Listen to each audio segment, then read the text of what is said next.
নির্বাচনে জয়ী হন সেক্ষেত্রে কি রাজশাহী বিশ্ববিদ্যালয়ের শিক্ষার্থীদের কি দলীয় এজেন্ডা বাস্তবায়ন করবেন? আমরা শিক্ষার্থীদের উদ্দেশ্যে একটি কথাই বলবো যে আমরা আপনাদের উদ্দেশ্যে কাজ করতে চাই। ইনশাআল্লাহ আপনারা আপনাদের মূল্যবান ভোট প্রদান করে আমাদেরকে বিজয়ী করবেন। আমরা এই মুহূর্তে রয়েছি রাজশাহী বিশ্ববিদ্যালয় কেন্দ্রীয় ছাত্র সংসদ নির্বাচনের সবশেষ পরিস্থিতি জানাতে। আমরা এই বিশ্ববিদ্যালয় আপনারা জানেন যে আজ সকাল 9টা থেকে এই নির্বাচন ভোট গ্রহণ শুরু হয়েছে, বিকাল 4টা পর্যন্ত ভোট গ্রহণ চলবে। বিরতিহীনভাবে এই ভোট গ্রহণের সবশেষ পরিস্থিতি জানাতে আমার সঙ্গে আমরা তথ্য জানাবো এবং আমরা যতটুকু জানতে পেরেছি এখন পর্যন্ত যে ভোট গ্রহণ চলছে কোনো ধরনের বড় ধরনের এখন পর্যন্ত অসংগতি লক্ষ্য করা যায়নি। তবে বেশ কয়েকজন প্রার্থী কিন্তু তারা অভিযোগ করছেন যে অমোচনীয় যে কালি রয়েছে সেটি কিন্তু তারা বলছেন, অভিযোগ করছেন সেটি আঙ্গুলে দেওয়ার কিছুক্ষণ পরে কিন্তু উঠে যাচ্ছে। তো এটি আমরা দেখেছি চট্টগ্রাম বিশ্ববিদ্যালয় একই অভিযোগ করতে দেখেছি, তবে এটিতে শেষ পর্যন্ত কোনো বড় ধরনের কোনো অসংগতি কিংবা নির্বাচন আসলে প্রশ্নবিদ্ধ করতে যেই বিষয়গুলো দাঁড়ায় সেটি আসলে শেষ পর্যন্ত হয়ে ওঠেনি। তো আমরা এটি নিয়েও আমরা শুনতে চাই এখানকার বিশ্ববিদ্যালয়ের যারা প্রার্থী রয়েছে, ভোটার রয়েছে তাদের সঙ্গে কথা বলতে চাই। এই মুহূর্তে আমার সঙ্গে রয়েছেন ছাত্র শিবির মনোনীত যে এজিএস প্রার্থী সালমান সাব্বির। আপনাকে স্বাগত জানাচ্ছি, আপনার সঙ্গে একটু কথা বলতে চাই।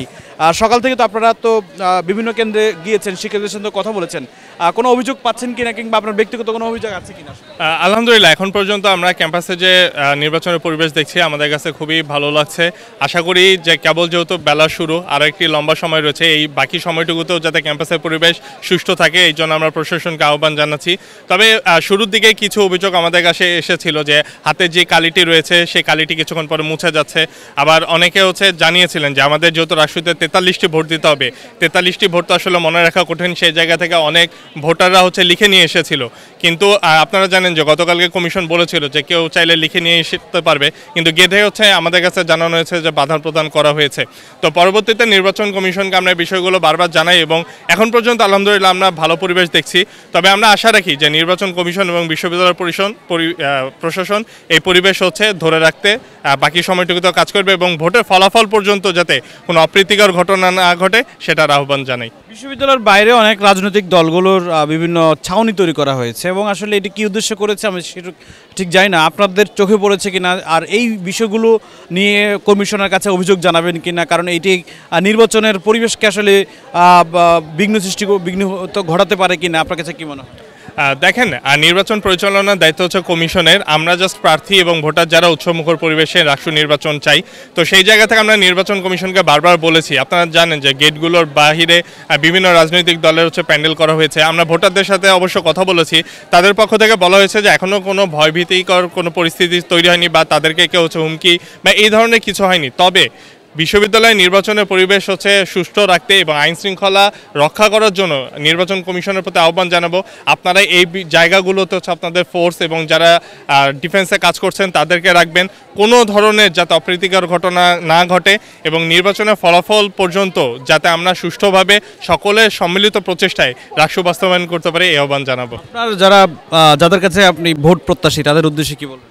আমি আশা রাখছি যে আপনারা জানেন যে গতকালকে চাকসু নির্বাচন হয়েছে। চাকসুতে আমাদের আলহামদুলিল্লাহ 26টির মধ্যে 24টি আমাদের প্যানেল থেকে নির্বাচিত হয়েছে। জাকসুতেও আমরা নির্বাচিত হয়েছি। আমরা শিক্ষার্থীদের উদ্দেশ্যে একটি কথাই বলবো যে আমরা আপনাদের উদ্দেশ্যে কাজ করতে চাই।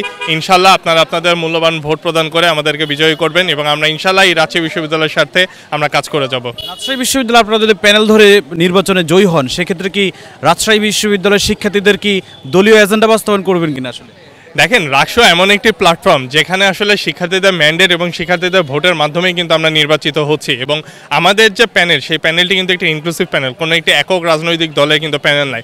সেই জায়গা থেকে কোনো রাজনৈতিক দলের পারপাস সার্ভ করে এটা তো প্রশ্ন। আমরা তখন কথা বলছিলাম যে বিশ্ববিদ্যালয়ের যে ছাত্র শিবির মনোনীত যে প্রার্থী রয়েছেন এজিএস প্রার্থী সালমান সাব্বির, তিনি নানান বিষয়ে কথা বলেছেন এবং তিনি এও বলেছেন যে আসলে তাকে কেন ভোট দেবে। তিনি বলেছেন দীর্ঘ 6 বছর তিনি ক্যাম্পাসে রয়েছেন এবং অ্যাক্টিভিস্ট হিসেবে তিনি এখানে কাজ করে যাচ্ছেন এবং ভবিষ্যতেও তার প্যানেল যদি জয়ী হয় সেক্ষেত্রে শিক্ষার্থীদের সঙ্গে থেকে তারা কাজ করতে চান এবং দলীয় এজেন্ডার ঊর্ধ্বে উঠে শিক্ষার্থীদের সঙ্গে কাজ করতে চান বলে আমাদেরকে জানিয়েছেন।